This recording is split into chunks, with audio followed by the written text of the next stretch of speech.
But we have to pass the bill so that you can find out what is in it away from the fog of the controversy. Well, you will have to live under Obamacare, but Congress won't. Senators, representatives, and their top aides will be able to stay in their current health care system, so they will still get a taxpayer-funded contribution to help pay for their health plans. That's because of a last-minute deal worked out before Congress went on vacation for 5 weeks. The deal gets Congress out of the original language of Obamacare. Representative Quinn.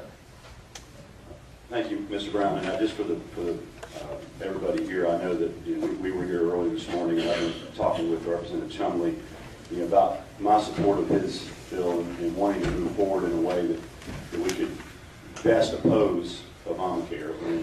And I appreciate your and Mr. Chumley working with us on this amendment this morning. One of the things that I think is important, and you and I discussed earlier today, was, for example, the forced home inspections. For example, the forced home inspections that I've heard about, but also. It knows the truth, by the way. Yes. Obamacare may soon be knocking at your door, literally. A brand new federal program will spend $250 million, $224 million taxpayer dollars, to send government home inspectors to your house, saying the program will help at-risk kids. So is Obamacare trumping your right to privacy, snooping on you and your family? Stuart Varney says yes, it sounds like it. Yes, it is. This is a new opportunity for the government to snoop on you. This is a greater opportunity for an intrusion directly into your home and the way you raise your children.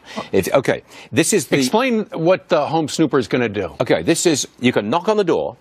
If you, ding dong, here we are, unannounced, a random visit, if you have certain risk factors associated with your home. All right, I'll be at home. You be the Obama snooper. What are you going to ask me? Good morning, Mr. What's your name again? Ducey. Good morning, Mr. Ducey. That's right. Morning, Mr. Ducey. I understand that you use tobacco in your house and you've got young children in your house. May I come in and take a look around? Because your child is at risk.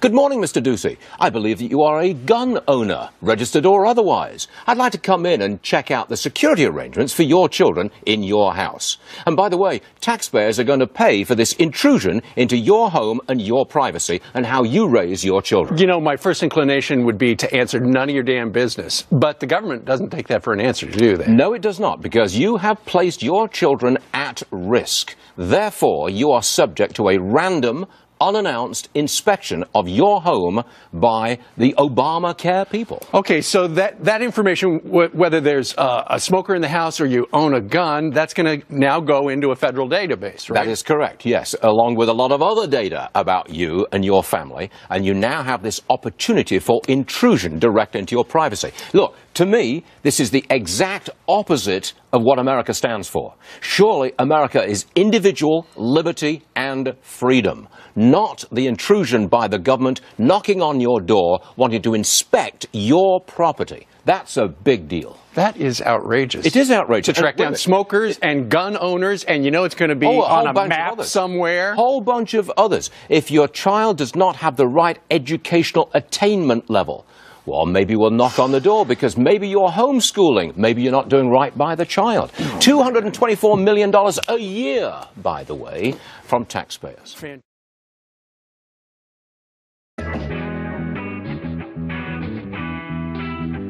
Our elected officials have pretty serious jobs, particularly our president, who is tasked with ultimately representing us in matters that deeply affect our everyday lives.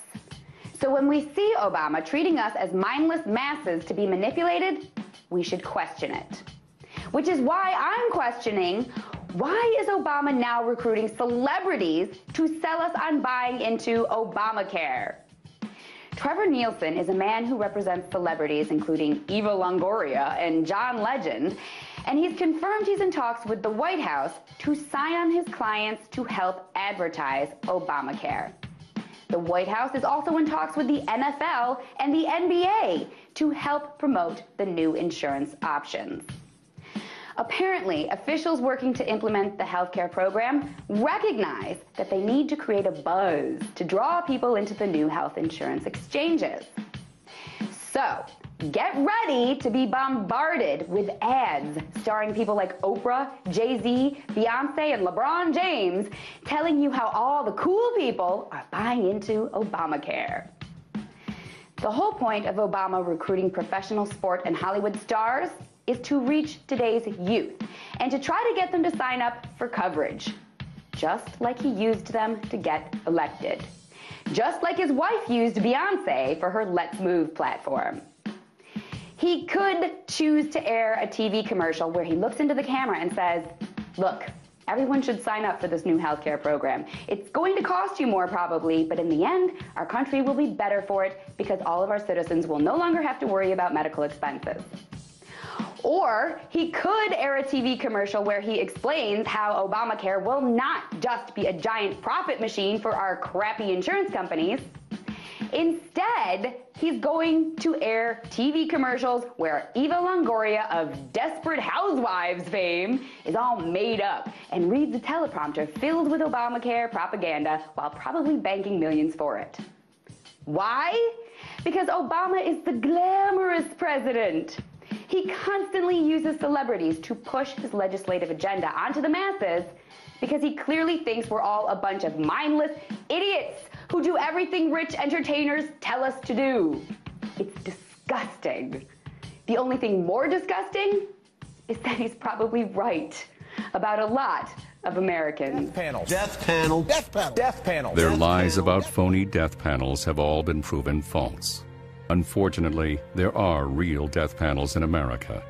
In the spring of 1987, as a physician, I denied a man a necessary operation that would have saved his life and thus caused his death. And I'm haunted by the thousands of pieces of paper in which I have written that deadly word, denied. Sarah Palin called them Obamacare death panels, and she was vilified for it. Now, 4 years later, are a growing number of Democrats proving her right? Like this one, former Democratic National Committee Chairman Howard Dean. He's worried about the panel set up to decide how much health care you and I are entitled to, and so is this list of congressional Democrats. They want the panel repealed. Sarah Palin joins us now in the hot seat with her first reaction. Governor, thank you so much. Were you surprised when you see the likes of Howard Dean and other Democrats jumping on board saying, hey, the governor was right?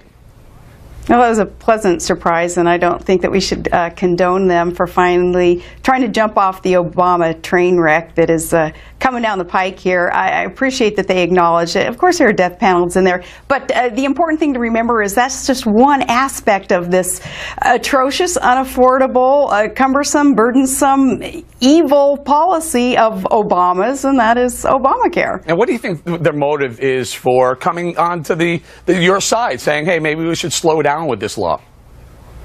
Well, it's in black and white in the law that there will be rationing of health care. They couldn't go forever in not acknowledging that, or they would look like complete buffoons, and they would be deemed incompetent, having not read the law to understand that death panels are a part of this atrocity. So I think it was just a matter of time, and the 22 Democrats who have now acknowledged part of the problem of Obamacare, again, as I say, they should be thanked and not condemned. And I think that as more and more of our congressmen and women actually read the law, and as more of us bring to light more things in the 20,000 pages of rules and regulations accompanying Obamacare, more of them will try to jump off the train wreck that's coming. All right, well, lawmakers on Capitol Hill clashed over privacy concerns. Health insurance exchanges will be up and running October 1st. The application process requires the IRS to share private data with other agencies working to enroll people in the program. That sparked concerns about protecting privacy, especially after the way IRS officials targeted conservative groups before last year's election. This data hub, is a hacker's dream, but I don't know who I most fear, someone from the outside hacking the information or the way our government handles it. Why should we trust the IRS to protect our taxpayer information under Obamacare? We share information roughly with 300 different federal and state agencies as a matter of routine business. And we have procedures and safeguards in place to protect that information. Democrats say these Obamacare hearings are politically motivated, but Republicans say the IRS Tea Party scandal was real, and they're worried about the IRS overseeing the Affordable Care Act. This hearing is really the culmination of months of a careful buildup. The majority has been crafting a scandal narrative to support their truly relentless agenda to appeal the Affordable Care Act. No matter what our colleagues try to say to whisk this issue away, the government was intimidating people and targeting them based upon their political views. That's not phony, that's real. The hearings come before what's expected to be the 40th House vote to repeal Obamacare.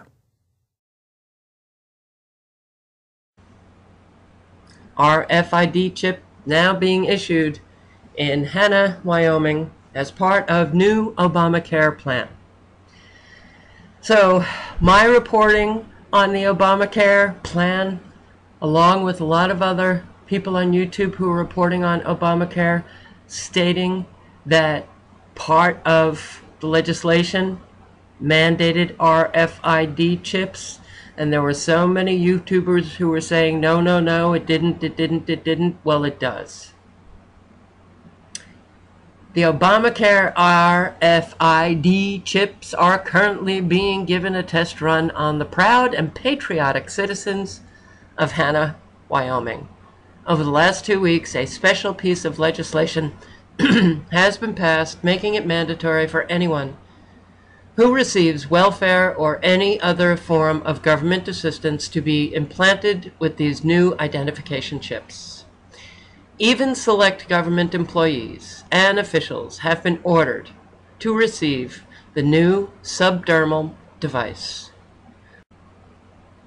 Police officers, military, even garbage men will all be required to have the RFID chip by the end of next month or face termination from their jobs. Humans injected with a tiny chip holding the key to all of their private information. So why do some experts say it's potentially deadly? CBS 46's Kim Fedek investigates. One of the loudest voices of opposition is right here in the Boston area, a Harvard doctor and author of spy chips. These technologies will not make us safer. I think they'll make us sitting ducks for Big Brother. Dr. Catherine Albrecht also compiled 16 years of studies she says prove the chip can cause cancerous tumors. It's clear as day that these tumors were not only malignant, but they metastasized, they spread to the lungs, the liver, the thymus, the brain. These pictures show the tumors growing around the actual chip in the mice and rats. Certainly the company, I mean, they've done, I think, a tremendous job of keeping that information under wraps for the last several years. Well, if you don't realize that we have become Nazi Germany on steroids, if you don't realize that this is an absolute dictatorship that we're living now in this country, I have no clue what it will take to wake you up. There's bipartisan agreement that Obamacare isn't working. Democratic Senator Max Baucus, the lead author of Obamacare, said it's a huge train wreck. And Teamsters President James Hoffa said Obamacare will destroy the foundation of the 40-hour work week that is the backbone of the American middle class. And the president is quietly granting Obamacare waivers to big corporations. It's time for Congress to grant American families the same waiver President Obama has given giant corporations. The Constitution gives Congress the power of the purse, and we need Congress to stand up and defund Obamacare now.